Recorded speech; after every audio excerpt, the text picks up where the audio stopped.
আমি ক্যানিং থেকে বলছি। রিপন ব্যাপারী আর ওর মা আমার হাজব্যান্ড রিসেন্ট মারা গেল। আমার অনেকগুলো গয়না, অনেক মূল্যবান জিনিস আমার প্রচুর ক্ষতি করে গেল। ব্যাংকে দিয়ে বন্ধক দিয়ে আমার শাশুড়ি টাকা ইন্টারেস্টে খাটিয়েছে। উপরন্তু আমার মাথার উপর 6 লাখ টাকা দেনার চাপ বসিয়ে দিয়েছে, কিন্তু আমি আর এই মানসিক চাপ নিতে পারছি না। ওরা আমার প্রচুর টর্চারিং করছে যাতে আমি মরে যাই, চলে যাই, কিছু করি।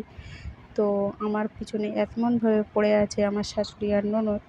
আমার প্রচুর পিছনে বদনাম দিচ্ছে, করছে, উল্টোপাল্টা বলছে। আমি এইগুলো আর নিতে পারছি না। আমার যদি কিছু হয়ে যায়, বা আমার অনেকগুলো গয়না, ঠিক আছে, বাপের বাড়ির স্মৃতি, সেগুলো আমার বাচ্চার জিনিস, সেগুলোও কিন্তু বন্ধক দেওয়া। সেগুলো ওরা ইন্টারেস্টে টাকা খাটিয়ে কিন্তু আমাকে ছাড়িয়ে দেয়নি। অকশানে আজকে বিক্রি হবে, ঠিক আছে। তা যাক, আমার মানে কোনো নেই। বেইমানি করছে, বেইমানির ফল ওরা পাবে। আমার যদি কোনো কারণে মৃত্যু হয়ে থাকে বা কিছু হয়, একমাত্র দায়ী আমার শাশুড়ি, ননদ। ওদের যেন ফাঁসি হয়, কঠোরতম কঠোর শাস্তি হয়। ওরা কিন্তু রিপনকে মেরেছে, ওরা এই 2 মাইজি মিলে, ঠিক আছে। এটাই আমার মানে মানে আমি সোশ্যাল মিডিয়ায় ছেড়ে দিলাম, যদি আমার কোনো দিন কোনো কারোর মৃত্যু হয়, ওদের যেন ফাঁসি হয়। ফাঁসির দাবি করে রাখছি আমি, ঠিক আছে।